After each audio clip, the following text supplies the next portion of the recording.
everybody, welcome back to Challenge Call with Max and Avery. I'm your host, Max. And I am Avery. How are you guys? All right, sorry we're going with a lack of video today. Avery's a little sick. We've been having some issues with cameras and stuff anyway, so this is just going to be an audio-only episode. But nonetheless, we're hoping to bring you guys some good content. So, first thing I want to talk about is CBS Sportsbook actually set their over-unders for all the NFL teams, and the Bears over-under for wins this season is set at 7.5. So better than last season. What was it last season? Like 4.5 they were predicting us? 5.5. 5.5. Well, we both correctly called the under on that one. I think both of us said probably the under, and, well, the Bears won 3, so we were right there. This year, though, 7.5, they're upping us. Everyone else is thinking we're going to do better. Avery, how do you feel? What do you think, an over or under that 7.5? I think we still have a long ways to go. I think we're a 7-10, 8-9 team. So, I think this is kind of like that perfect, middle point for us. One game goes the other way, other direction. I think we're at 8-9. We could even be a 9-8. I think we vary from that 6-11 to 9-8 type of team. I want to go over. I want to go and I think we're going to go 8-9, 9-8 type of season. I think Justin Fields, we're going to be the most surprising team in the end of those season next year. I think we'll go in and I think we'll be okay, the Bears are competing for a playoff spot. So I think we're going to go over. I agree with you on that. I'm going to take the over on this. I'm slightly skeptical of it. Like you said, there's a lot of work to do still. We have all the right pieces, I think, now, especially with the draft upcoming too. We're going to get even more. But those pieces still have to come together and learn how to work with each other. So that's going to be the big thing. But I like the over on this. This was posted on our TikTok account, and one of the comments is my favorite. He basically said exactly what you said. They'll hit the over, but it'll be an 8-9 kind of season, and that's what I'm going for. I'm going for that 8-9 season. Let's just try to keep it right around 500, and I'll be a happy man. I agree 100%. I really do think, with the pieces that we have put in place, that we are going to progress into a better team than, finishing what we finished 4 whatever this year, 4-13, 3 whatever. So I think we'll get better throughout next year. And I think Justin Fields will age like a fine wine, kind of keep getting better as he gets older and he gets smarter throughout the league. And that's a good point to mention on too, is even just getting better throughout the year. Winning 8 games doesn't necessarily mean we come right out the gate and start with we can lose our first 4 or 5, 10 even, or not 10. We could lose our first 8 and we can win out the rest. Cause like I said, that team needs to come together and learn how to mesh and learn how to work together. That's not going to just all magically happen over the next off season or something. That'll happen throughout the year as they play, as they get more reps. So yeah, I could easily seeing us go 0-5 and then make a 6-game run, being 6-5 and just continuing from there. Obviously, I haven't looked at our exact schedule, so that's not a hard fast prediction, but depending on what our schedule is, I could see that somewhat being the case. And I think you're looking up the schedule. I am looking up the schedule right now. But also, when I'm looking up the schedule, I wanted to bring up, you mentioned the TikTok. I wanted to thank everybody for all these supporters and everything on TikTok. We're starting to gain a pretty big following on TikTok, so that's cool.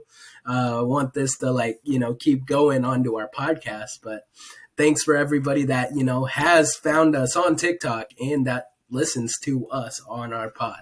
Yep. And shout out to everyone that comments on our TikToks too, positively. I always go through and I like the comments that are my absolute favorite. Spoiler alert, but the comment I think of all of the videos that is my absolute favorite right now is South Carolina fucked around and found out. on our Caitlin Clark tribute video. Absolutely love that. That was my favorite comment. So shout out to that user. Yeah, I love that too. That was great. And then all these other fans out there. There's been a lot of awesome fans. So like, let's just keep this going, man. Definitely. Anyway, do you have the schedule pulled up now? I do. We start the year with the Detroit Lions, and they're that's an upcoming team. Dan Campbell's got a solid squad going. So I think the Lions will start off hot. Like you mentioned, I think we're going to start off slow. I don't think we're going to start off hot. I'm calling that a loss for us. The Packers. First game of the season with this new team. Yeah, that's probably going to be a tough one. Yep, and then we play Green Bay, and then that's a Green Bay-less Aaron Rodgers. So that one could be a toss-up. I think we beat Green Bay. I think we got a good shot that we can beat Green Bay this year. What do you think? The only part that is questionable to me on that one is that it's week 2. Like, right. We don't, like we're saying, we're going to use the season. We're going to start building and meshing and coming together. That's not going to necessarily happen by week 2. I mean, they'll have a whole off season, not a whole off season. They'll have a whole preseason camp and like preseason games that they'll kind of come together and be working with each other. And so maybe they'll connect really, really fast and maybe it'll happen quicker than we expect. But I don't know, that it seems very soon.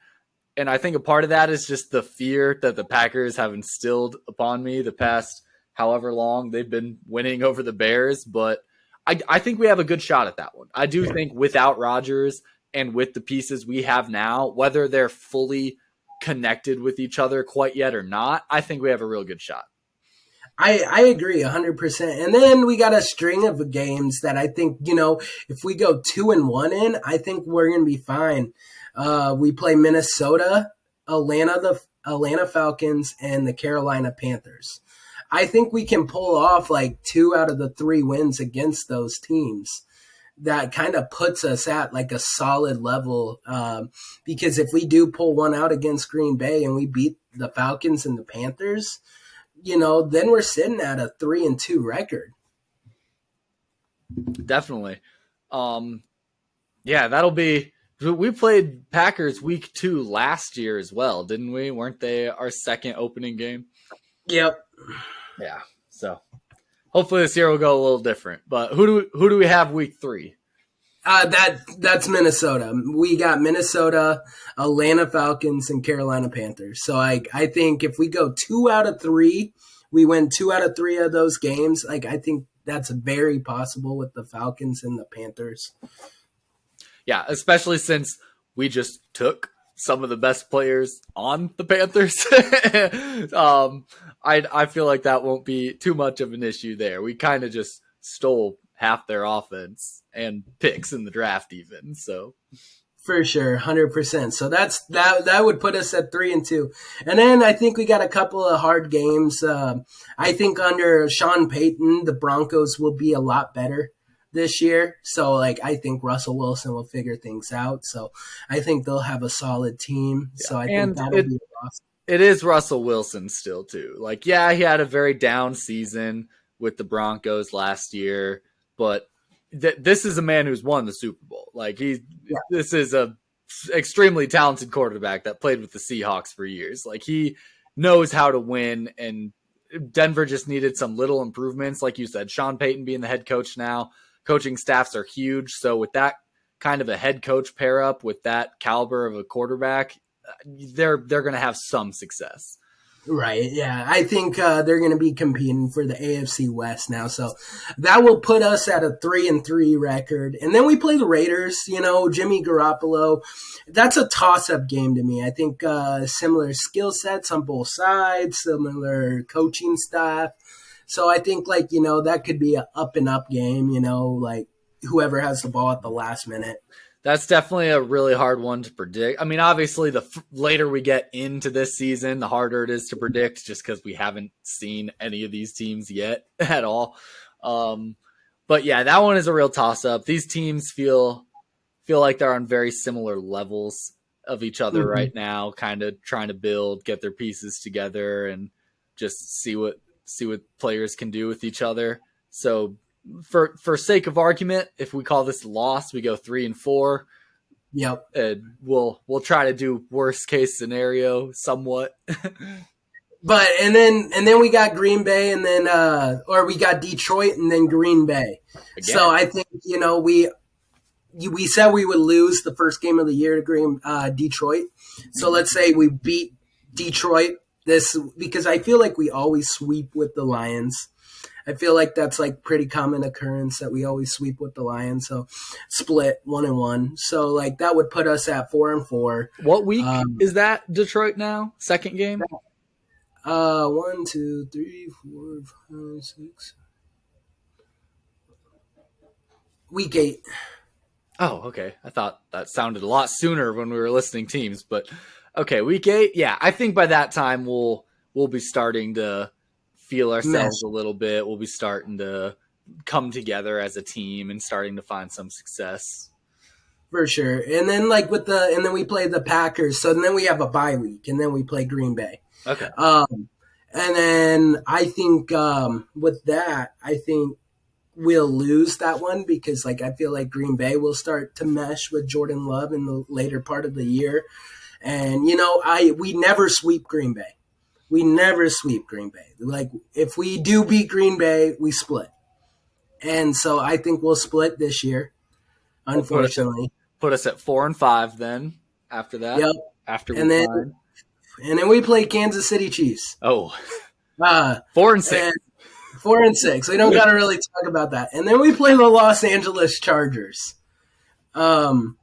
I think that's also a loss. I think that puts us at 4-7. I think that I'll agree with you for now. Like I said, going worst case scenario type of vibes. But when it comes down to it, I'm obviously depending on what we're seeing out of either team in the first 9 weeks before this game. That one's another somewhat toss-up to me. I think if we're really starting to come together with some of the talent we have, I think that one we could reasonably pull out. For sure. I agree. And then Minnesota, for the second time, we counted the first one a loss. So let's count. We always put Minnesota tough. Yeah, we'll say we're 5-7 at this point. And then the New Orleans Saints. I think this is a good matchup on both sides. I think we're both similar. It's kind of like the Raiders game. We're kind of similar at every level of coaching staff to the team. I think we're similar. I think we pulled this one off. This one is in New Orleans, though. They're working with Derek Carr, right? Derek Carr is the Saints. He's not bad, but I think Justin's at least definitely more mobile than he is. Yeah. And so I'm hoping that helps because who do Saints have as receivers right now? They have Olave, Michael Thomas, Jawan Johnson, their tight end. They have a good, solid receiving core. Okay. We have a good, solid secondary, so hopefully that'll match up decently. Yeah, I mean, we could count this one a loss for now if you want to. I mean, I think this could go either way. We could be 5-8 or we could be 6-8.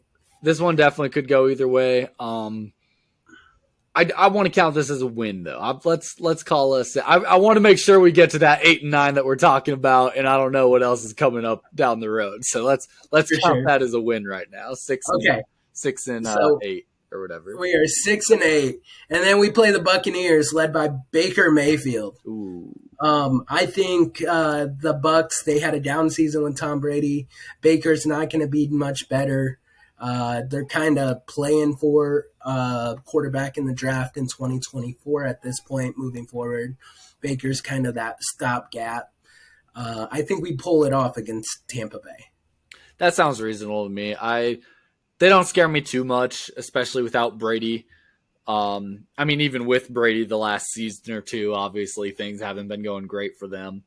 I kind of like Baker. I'm not going to count Baker out as a bad quarterback or anything, but I will be hopeful that just It's so hard to say, like, because we haven't actually seen this team come together yet. Like, a part of me wants to be like DJ Moore, Dante Foreman, Justin Fields. Like we've got everybody we could want to get. Like, we have an offense, but I haven't seen them play together whatsoever. So it's so hard to tell how they're actually going to be together. But I'm good. I'm good to go 6 or 7 and 8 on this. 7-8. And then I think the Cardinals, that's a up and up team. I mean, Kyler Murray, that defense. I feel like this is kind of a trap game for us. I feel like we could like go on a little bit of a win streak and then falter against a team like the Arizona Cardinals. Yeah. This one is huge because it all depends on when the next Call of Duty game is going to come out. No, yeah, this one is a real big toss up. Who's the last game? Because we have 2 more games after this. Yep. What are the last 2? We got the Cleveland Browns and the Washington Commanders. Okay, so we went of the Cardinals, Browns, and Commanders. We win at least 1, if not 2 of those games. So we're at least 8 and 9, 9 and 8 right there. So I think that's about perfect. I truly expect that's where we'll be at. I don't know if we just predicted which wins and losses are going to be correct by any means, but I think overall record wise, I think we're around 8 and 9, maybe 9 and 8 if we pull some games out that we maybe like questionably shouldn't. I agree 100%. So I think we're going to end up 16-0 or 17-0. I think we're going to beat the Chiefs. I think we're going to beat the Packers twice. No, I'm kidding. That is a bold prediction. Justin Fields is going to throw 40 touchdown passes, 5,000 yards, run for 2,000 yards. Oh, man. I got everything. But no, all right. So you heard it here first. We're going with the over. If you haven't yet, head over to our TikTok and vote on whether you think that's going to be the over or under, and give us your comments. That video's had a lot of comments. We love your guys' comments. We just want to hear what you think and want to see how we're doing or what your thoughts are and what we're posting. But moving on, we'll get into some big trades that have gone on in the NFL. We'll get away from the Bears a little bit now. We'll just go some overall trades that have happened. First one of the most important ones in my head, Jalen Ramsey, cornerback from the Rams, is going to the Dolphins for a 3rd-round pick. I think Ramsey – sorry, go ahead. That's literally nothing. Like, the Rams got nothing in return for Jalen Ramsey. Yeah, I was just about to say Jalen Ramsey is like one of the best corners in the league, and the Dolphins just got him for an absolute steal. Yeah. And you get like – in my head now, too, Dolphins still have Tyreek, don't they? Yep. So you've got Jalen Ramsey practicing on Tyreek Hill every week, or vice versa. That's going to be an iron sharpens iron type of situation. Like, those two being able to go head to head, like whenever they want to, whatever sessions they do, like first string versus first string, that's going to be huge on just game prep. Like, they're 2 super talented players on opposite sides of the ball getting to practice on each other, like week in and week out. That'll be helpful. Yeah, I agree. And like the other thing with this is Miami building a super team? Like, I feel like Miami has a lot of superstar players down there now, like with Jalen Waddle, Tyreek Hill, Yeah, Mike Gesicki left, but Tua's pretty big name, like Jalen Ramsey, Deshaun Elliott, the free safety they just brought in from Detroit. Like, I think, like, there's so many other factors to this. And then you think about it, these guys all have big personalities. They do. Big personalities. And how often do big personalities clash and fold and, like, make the team chemistry crumble? That is a good point. That you got to have talent all around on a team, but you can only have 1 to 2 what you might call head cases on a team before stuff starts breaking apart. Because even look at Tampa Bay with Antonio Brown being on there. You've got Mike Evans, you've got Antonio Brown, I don't know who else was a bit of a head case at the top, but just Gronk, I would say Gronk. Yeah, Gronk. Gronk. Even though he Yeah, wasn't being super successful at the time, his career was tailing off a little bit. But still, yeah. So like you got three what I would almost call kind of football head cases, showboats, whatever, in the game, and on the same team, like they're going to clash with each other a little bit. You know, they all want to be the star of the show. It's like being in a band. You can't have a band with four lead singers. You know, you need your lead guy, and then you kind of have your backups. They're still going to be loved. They're still going to do great. They're still a crucial part of the overall system, but they're not the front runner. Yeah, you need your lunch pail type of guys on a team. You need the guys that will shut up, bring your food, and just, do the work. Yeah. You need your grunts. And so, like, I feel like Miami's like, yeah, we don't need all the grunts, like, because they let go of like Mike Gesicki, which is like that perfect like guy that you don't hear much out of him. He's one of the best tight ends in the league, and then they let him out of Miami for nothing. And so, yeah, unfortunately, I think this could be like good reward, but like. It could be risky. It could be very risky. It could definitely be risky. It could be very high reward in the next year or two, but much beyond that, I think they're definitely running into some struggles. I think it starts to crumble a little bit. Me too. Getting into some of these other trades, Darren Waller, tight end from the Raiders. He's going to the Giants, also for a third-round pick. He seems like he's a little bit more of a third-round pick guy. I'd have maybe given a second for him, but that's a pretty good deal for the Giants there. Who's the Giants quarterback now? I feel like we talked about Daniel Jones. Oh, he is still there. Who else? Yeah. The Giants got somebody free agent wise, didn't they? I swear they did. I don't think so. I think Tyrod Taylor re-signed with them as their backup. Interesting. Maybe I'm thinking of the Jets. My New York teams are all, whatever. It's New York. But Dallin Waller to the Giants. I don't know. I don't have a ton to say about that. Daniel Jones has been looking like a solid quarterback. Like he's been really coming into his role as an NFL starting quarterback. And so I think having another decent receiving threat, especially one as big as Waller, will be helpful for them. So maybe this is a good key piece to finding some good success. They already had a little success last season, but maybe they're just continuing on that. Yeah, no, I agree. I think Darren Waller is one of the best tight ends in the league. And for Daniel Jones to have this, and this just goes to show you, Brian Daboll knows what he's doing in New York. Last year wasn't a fluke for him. Being a great coach, he knows what pieces he needs to make his quarterback successful. I mean, you see what he did as the offensive coordinator with with Josh Allen and Bills. Like Dawson Knox is one of the best tight ends in the league. So, but yeah, no, Darren Waller, I think he'll be really solid. The one thing with this is Josh McDaniels, Las Vegas coach, he traded Darren Waller like a week after he got married to a Las Vegas Aces player, Kelsey Bloom. Yeah. So like Darren Waller got married to a Las Vegas Aces WNBA player, Kelsey Bloom, and then Josh McDaniels sends him all the way across the country to New York right after marriage. It's like, man, that's business. That's the NFL though. It's cutthroat business. That's how it goes sometimes. That's the world of sports, honestly, not just the NFL. Like that is the world of sports. Few more trades here real quick before we have to move on.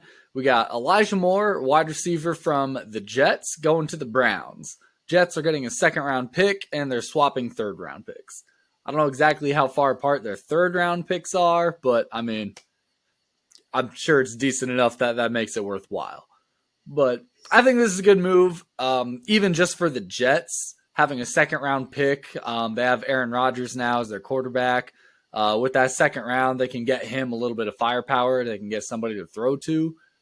Because I don't know exactly who they have all as receivers. I know they have Breece Hall as a back. So, like, they've got a solid back there in New York. But I don't know who their receivers are. Well, the reason they're trading Elijah Moore is because they just signed McCole Hardman and Alan Lazard and Randall Cobb. Ah. So they signed like a surplus of receivers. So they don't need him anymore. Yeah, which makes Elijah Moore expendable, and so they sent him to Cleveland for that reason, because Aaron Rodgers wanted his guys For sure. in, and Alan Lazard and Randall Cobb are his guys, and McCole Hardman is just kind of a better version of Elijah Moore, I would say, and so like with him signing over there, also that helps a lot for New York, but this is a lot for the Jets to do when Aaron Rodgers has not been yet traded officially. Yes, that'll be interesting to see when exactly that's gonna hit. But regardless, hey, they got two Iowa State boys over there. They got Breece Hall and they got Alan Lazard. Yeah, no kidding. The New York Cyclones. Yeah, maybe we need to start watching the Jets a little bit. Right. Another trade, wide receiver Brandon Cooks from the Texans. He's going to the Cowboys. The Texans are getting a 5th round pick and a 6th round in the 2024 draft. I haven't heard much of Brandon Cooks lately. Have you? I feel like he's dropped off a little bit. I think he just dropped off because he was on the Houston Texans, the arguably worst team in the league. Yeah, I think like that's the biggest reason he dropped off. But he was Davis Mills' number one guy, his go-to target. So I think like that's probably why. The funny thing with this one is he doesn't have to leave the state of Texas. I mean, he's just going from Houston to Dallas. Here you go. Hey, that's like the perfect trade right there. You know, like, oh, I'll still stay around close. I'm still in the air. Like nothing drastic has to change for me, really. Just going to a much better team. Yeah, well, and like this is going to help out Dak Prescott. I mean, like they've been struggling with CD Lamb, and like CD Lamb's like one of the best, but like they needed another receiver, and so Brandon Cooks over there, that's gonna help out a lot. Definitely. I'm pretty sure we've talked about this before, but as far as receivers go, it takes two. You can't have one stellar receiver and not have a second, at least real solid guy, because then teams are just going to double cover, triple cover that one receiver, and just they're not worried about anybody else. You need to give teams a little bit of a dual threat so that those DBs actually get put into a bit of a bind. For sure, I agree. Last trade we'll talk about, we got Jonnu Smith, tight end from the Patriots. He's going to the Falcons. Patriots are getting a 7th round pick for him. Yeah, I've honestly never heard of this tight end. I don't really pay attention to Patriots or the Falcons, really, for that matter. So I don't even know who this is. Yeah, Jonnu Smith, he was good in Tennessee. He was really good in Tennessee. He signed a big contract with New England a couple of years ago when after he kind of broke out for the Titans. And he just didn't perform with Hunter Henry over in New England. Because you know how Bill likes to run the 2 tight end sets. Well, he never really panned out as that second tight end over there. And so now he'll be a solid backup for Kyle Pitts down in Atlanta. So hopefully it works out for him down there. Yeah, well, hopefully that one of the coaches I work with is a Falcons guy, and so more power to him. I think he thinks they're going to be pretty decent this year. He's a Titans and a Falcons kind of guy, and he thinks that they're going to flip-flop. He thinks the Falcons are going to start outpacing how the Titans were. But with that being said, we will move on from our football talk, and we will get into some March Madness that has been going on. We've got quite a bit to recap. We're going to talk men's and women's tournament a little bit here, starting with the men's tournament in the Elite Eight. We had number 3 Kansas State versus number 9 FAU. FAU pulled off the upset once again, winning 79-76. I believe it was you that said last week that Karma was coming back for Kansas State on Noel's last-second layup. That seems slightly unnecessary. Yeah.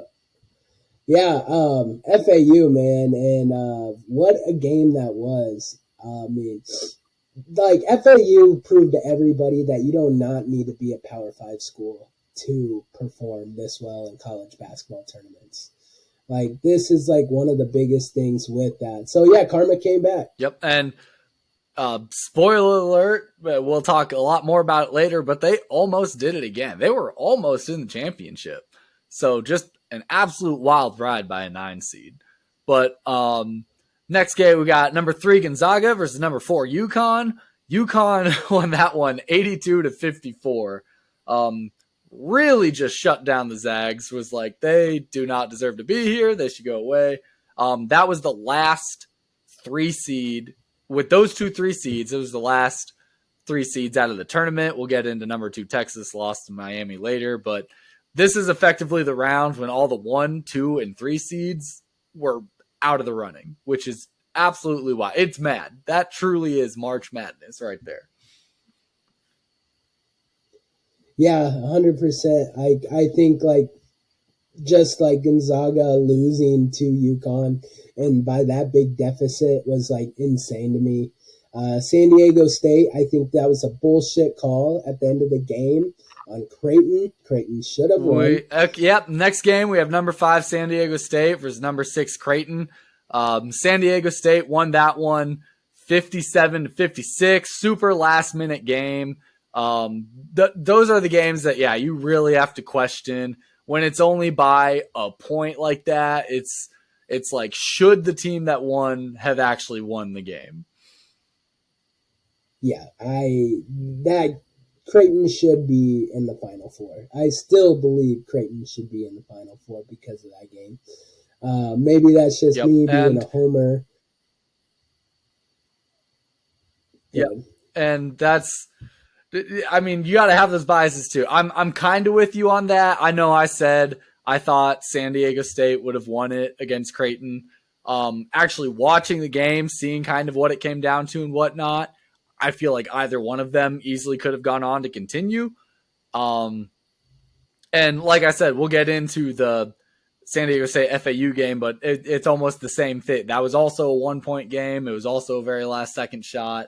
And it also brings in my, should the person that made the last minute shot actually have deserved to move on. But last game in this Elite 8 round, we had number 5 Miami versus number 2 Texas. This is the game that actually pissed me off a lot because it was my last chance for my bracket to win our little coaches tournament that we did. I had Texas in the championship game. The coach that would have won it all had Texas winning, so he would have gotten first place, but I could have at least gotten second. I was happy with that. But Miami won it 88-81, firmly knocked Texas off and my dreams of coming anywhere near the top 2 in that tournament. This comes down to exactly like we said last week. Texas, they had a lead. Texas was up and, they were kind of blowing them out a little bit. I wouldn't say blowing out necessarily, but it came down to being a close game. And exactly like we said last week, we hadn't seen Texas play a close game. And turns out when things did come down to the very last second, Miami was the one that knew how to finish. I agree. Yeah. And Miami's kind of tried to finish all year. I mean, like every game of the tournament, round 64, 32, Sweet 16, they've had to finish. Like they've had to pull out some type of stretch in the end of the game to come out on top. And, when Texas was hit with that adversity, it just, they weren't ready for it at that time.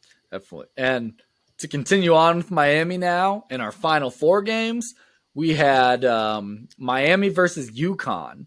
UConn did manage to win that one 72-59, which sounds like a pretty bad beating, especially for a semifinal game. But you got to think, too, that this is UConn's closest game, or like closest win. They've won every game by 15 or more points. Like one game was by 15. Every other game was like 20 or more points in the tournament.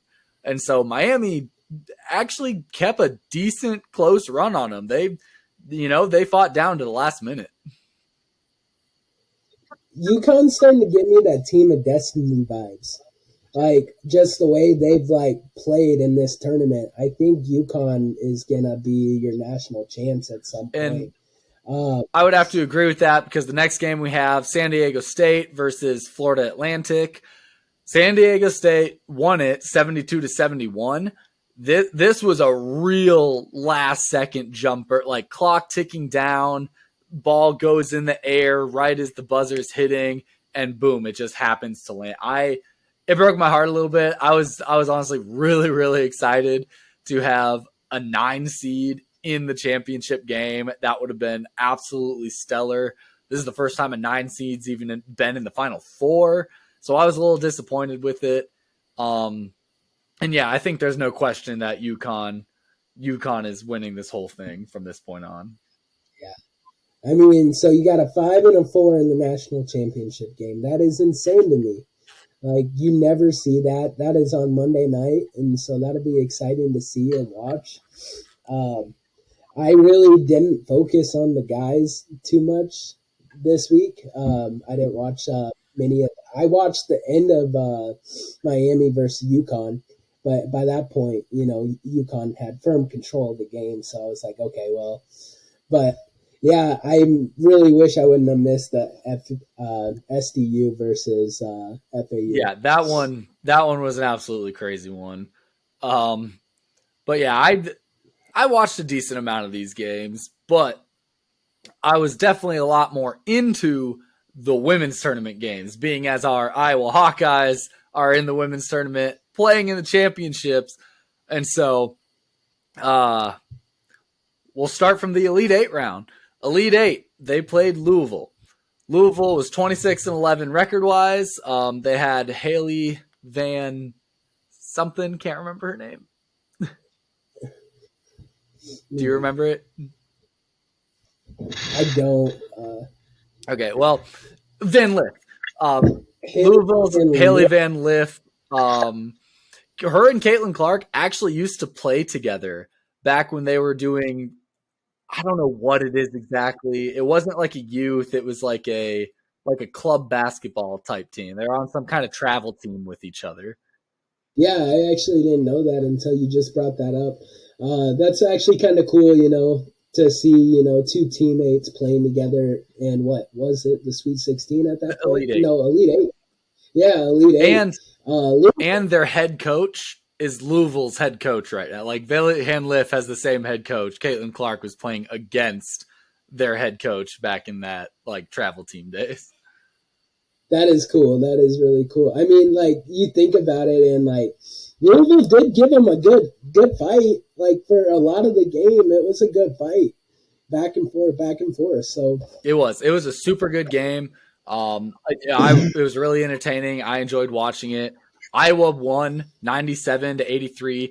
This is the game that Caitlin Clark became the first player. Yep, became the first player in the NCAA women's tournament history to have a 40-point triple-double. I mean, she was the first to even have a 30-point triple-double. But by the end of the game, she had to just, knock off those last couple points and make it a 40-point triple-double. That is absurd. Caitlin Clark is the long-lost splash sister of Klay Thompson and Steph Curry. I don't have any other better word to say it. Long-lost splash sister. She can hit from anywhere on the field. She's just incredible, man. She's one of the – and note to self, this was Iowa's first Final Four appearance since 1993. That's the next game. The next game. Yeah. Yeah. But winning this game led us to our first Final Four since 1993. Yeah. That's insane. And this is only the beginning of all the accolades that we can talk about with Clark. There's definitely more to come. I don't even know if I have them all listed here because I just feel like each and every day, each and every week, I'm seeing some new record or first or something that they're giving to her. So we're going to try to touch on as many as I can. But no, yeah, she is absolutely phenomenal. Just insane. Next game, the semifinals, Final Four, we have Iowa versus undefeated South Carolina. This is the one I thought we were done for. I know when we made our women's tournament bracket, we actually had Iowa losing in this game. South Carolina is undefeated. They are tall, and they know how to play basketball. But, so like I was saying last week, I was worried that beyond Caitlin Clark, our players wouldn't be able to match up with their players. And so I was afraid they would have a lot of success shutting down Clark and just letting everyone else kind of, not be as great. But that was not very successful. Caitlin Clark, once again, went off. I know she had another 40 points. She had back-to-back 40-point games in the NCAA women's tournament. She's the first player to ever do that. Scored 40 on them. The total points Iowa had was 77. This game was won 77-73. Clark had 41 of those points herself, and she assisted on another 20 of them at least. Absolutely insane. There was something else about this game that I was going to mention. I can't think about it, but did you see any of this game? What are your thoughts? Yeah, I watched this game. In the fourth quarter, she assisted on every single point in the fourth quarter. Either assisted or scored on every single point in the fourth quarter. Caitlin Clark is just insane. We've already said that so many times. But, yeah, and then, going against South Carolina, that team is amazing. South Carolina, you could tell it took every ounce of Iowa to win that game. We got out-rebound, 28 rebounds to 6. That's what I was going to mention. 28 rebounds to 6, and we still pulled it offensively. When you get I believe offensively, yeah. When you get out rebound like that, that is insane. But how do you pull it off? Because you got a phenomenal player like Caitlin Clark carrying your team. Definitely, that truly just comes down to offensive efficiency. I remember they showed that stat somewhere in the fourth quarter. At the time, it was 28-3 offensive, or 23-3 offensive rebounds, and that blew my mind. I didn't realize it was that big because I've said it multiple times. I don't know if I've talked about it a lot on the pod, but my biggest basketball philosophy is rebounds win game, especially offensive rebounds. That's one of the things that made the men's team in Iowa so good last year, and even a little bit ish this year. They toyed with it a bit. They weren't as successful as last year, but it was offensive rebounds. It was second chance shots. But when it came down to it, South Carolina had a lot of offensive rebounds, but their second chance shots still didn't fall. And Iowa didn't have any offensive rebounds, but that's mostly due to the fact that every time Iowa had the ball, they were scoring. So yeah, no kidding. That is one of those stats that looks completely lopsided, but then when you look at the score, you're like, wait, what? That's talent right there. Another accolade to Caitlin Clark, a little more random after these couple of games. She's the first Division I player in the NCAA to record 900-plus points and 300-plus assists in a single season. First play, not in the tournament, just in first player in the NCAA. She is absolutely phenomenal. She also won the Player of the Year award. I forget what exactly it's called, but it's the NCAA Women's Player of the Year award. She won that. And like I said, there's just a million other things that she's either won or been accredited to, and I can't even mention them all. There's just too many. She's absolutely phenomenal. She's an amazing basketball player, and honestly, I'm going to watch her play in the WNBA. I know she's got a season left in college, but when she gets to the WNBA, I'm going to watch that. I can't not, consume more Caitlin Clark basketball. I think she's going to bring a whole new fan base and a whole new demographic to the WNBA that we have not seen yet, to the WNBA. And people mention all the time, is the WNBA, why doesn't it grow? Why doesn't it get enough fans? Why don't they get paid as much as the NBA? Well, they don't have as many superstars, and I feel like Caitlin Clark is that superstar. The whole country has resonated with Caitlin Clark. Well, and it, like you're saying, our friend Nick and I were actually just talking about this last night after watching the semifinal game, or a couple nights ago after watching the semifinal game. But part of the reason that WNBA doesn't have as much money and as much, it's partially the superstars, like you're saying. and they'll help. But the problem is fan base. Like that, like women and men alike, they don't watch the WNBA. So maybe someone like Caitlin Clark coming into the WNBA, being that superstar, drawing those fans in, that's where the money's going to come from. Because you can't just pay people money out of thin air. It has to come from somebody supporting the league, supporting the system. So bigger fan base, people buying Caitlin Clark jerseys, people buying merchandise. That's where that money that those players get paid comes from. So her addition to the WNBA could easily grow the league just immediately. Yeah, I agree. And another player like that Caitlin Clark played against, Aaliyah Boston, she's another player that could help grow the WNBA. I think it's going to be in good hands because Aaliyah Boston was all over that court also. She was also the Naismith Player of the Year last year. So, like, she is also incredible. She's a senior. She was 6'5". She's the one that Caitlin Clark did that little juke and, like, did that floater against. But, no, she had a great game, too. She ended with the 18 points, 10 rebounds, and 3 assists. So I think those two, the WNBA, are in great hands, like, when they both are in the league.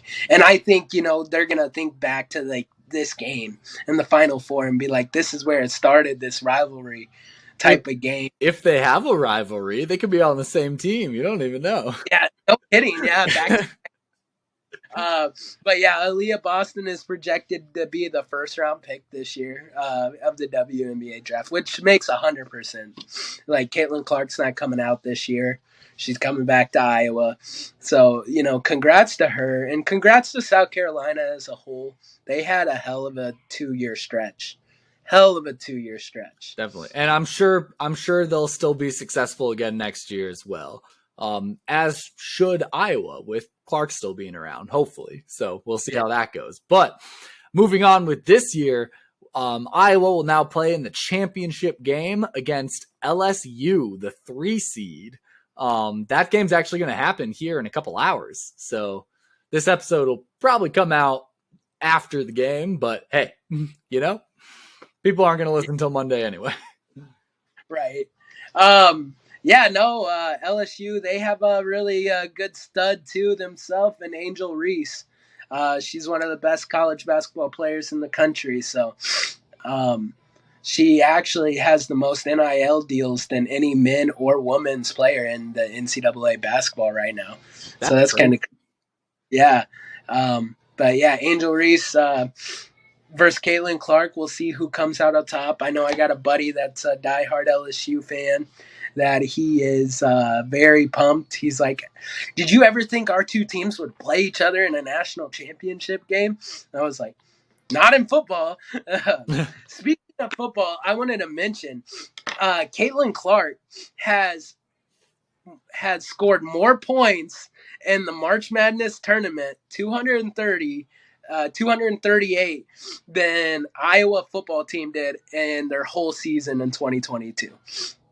And that is something wild. I mean, obviously you score more points in basketball than football. Ideally, but we're talking a single player, and just in the tournament game, that's how many? 64, 32, 16, 8, 4. That's like 5 games so far. 5 or 6 games has outscored the entire football team.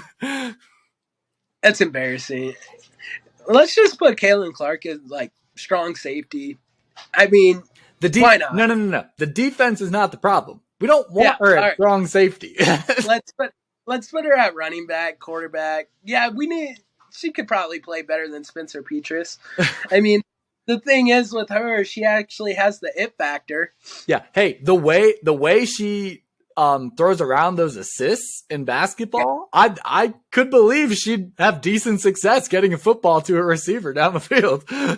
Okay, yeah. So I'm glad that we're kind of talking about this dynamic. We mentioned before, like, who are the top 5 players of all time at the University of Iowa, regardless of sports. For what Caitlin Clark has done for the city of Iowa City and the state of Iowa, she has to be number 1 on the list. She has to be the number 1 player to ever play at the University of Iowa. I don't care if, regardless of sport, she is the number one player ever. I think you'd have to really do some research in the past, because you'd have guys like Hayden Fry that you would have to start drawing in a little bit of a comparison between. Clark is most definitely top 3 at this rate. She's the most recent, obviously, and she's definitely cracking the top 3. She could even easily be number 1. I don't know. I would just want to do a little more research into some of the past days, like with someone like Hayden Fry or something, or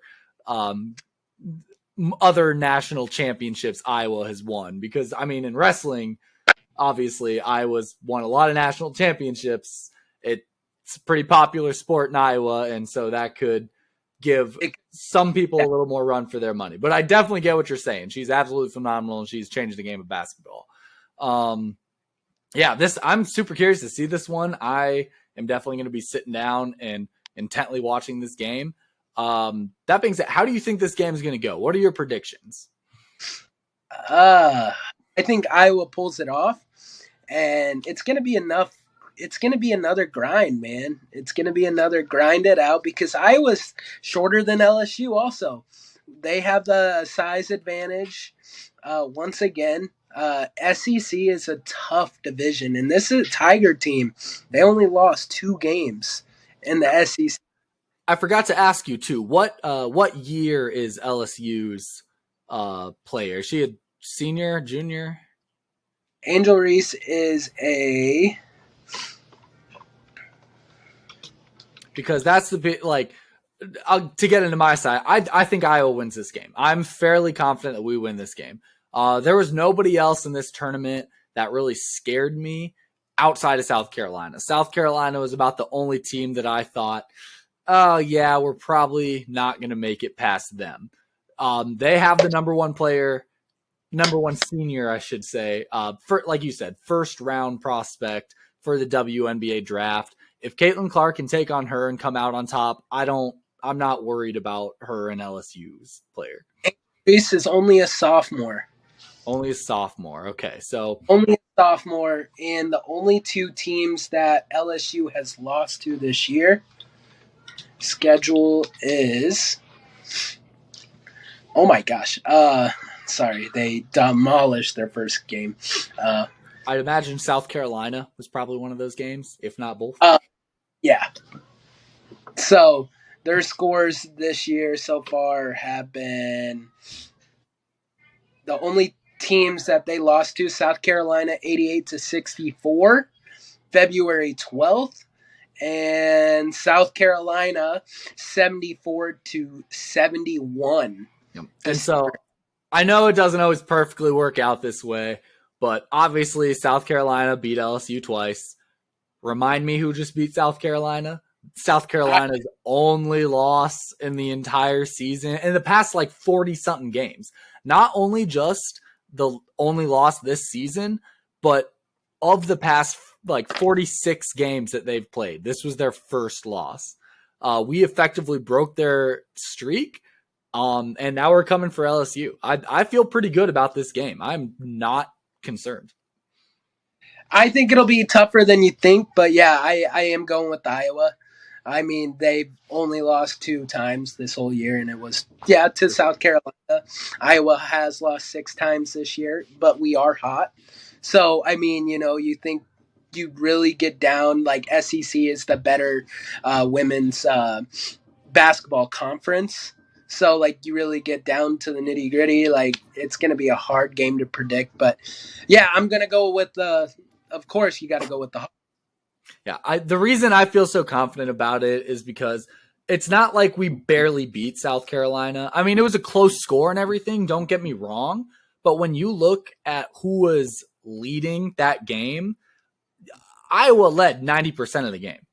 It wasn't like we got down and made any kind of comeback or had a last-second shot to win the game. Like, the game arguably didn't come down into the very, very kind of final anything. Iowa had a lead, like a 2 or 3 point at least lead, almost the entire game. So this wasn't like a barely won type of situation. This wasn't like 9 out of 10 times it's going to be South Carolina. Like, to me, this was a truly won by the better team type of game. And so pending anything disastrous, like the opposite effect, 9 out of 10 times Iowa beats LSU, pending that 1 out of 10 time occurring, I think Iowa wins this game. The only thing that would slightly concern me is there were times in the South Carolina game that I thought Iowa was just flat out getting outworked. There were balls on the ground, or just South Carolina would maybe knock a ball away a little bit. Iowa play, I'm referring to Caitlin Clark. It happened one time. Caitlin Clark gets a ball poked out, turns around, starts to walk after it to regain her dribble. South Carolina player is down on the floor and throws it like into another player before she can hardly get there. Like, that's an effort play. Like, they were getting out hustled for a little bit of that game, which I also think is a good thing going into this LSU game, because now they have it in their heads. Hey, we're here now. We got to work. We can't get out hustled like we almost did in that South Carolina game. We got to work. We got to hustle. We got to make every play we can. So I feel good about this game. I really do. For sure. I agree. Yeah, I think it's going to be a great game. It starts at 2:30 today, so very excited for that. But transitioning from college basketball here a little bit. Speaking of Iowa players and having success beyond college, I just wanted to shout out Keegan Murray set the 3-point record for rookies this season, 188 3-pointers, and he did it all while shooting 40%. So it's not like he was just jacking a bunch up and, missing half of it. Like, he made 40% and he broke the rookie 3-point record. That I was super proud to see that. I knew Keegan Murray was good. I really liked him. Obviously, there's a reason he went very early in the NBA draft, but I don't know if I ever would have imagined that he would find this much success right away at the next level like that. Yeah, he's been single-handedly carrying the Kings. Like, they're such a young team, and with Keegan Murray there, they're actually really fun to watch. And I think there's a lot of success for years to come with Keegan Murray and the Kings. Definitely. And the Kings have they've clinched a playoff spot, so they're definitely in, as well as the Bucks. The Bucks have actually clinched their division win. So that championship game, it's coming. It's coming. We'll see. We'll see. I mean, the East is very weak. You guys got a lot to get through the West, but it could be there. You're right. All right. Well, that being said, I think that concludes everything we got to talk about today. So please go support our TikTok, go like our videos, leave your comments, all that jazz. Instagram too, go to YouTube, like and subscribe, whatever you guys want to do, however you want to listen, however you want to interact with us. We want to hear from you guys. For sure. I just wanted to say a couple things too. I know this probably wasn't my best performance today with me being under the weather, but I appreciate you guys sticking around, listening, and hearing me sound nasally and congested and me almost dying. But I just got one thing to say. Bear down!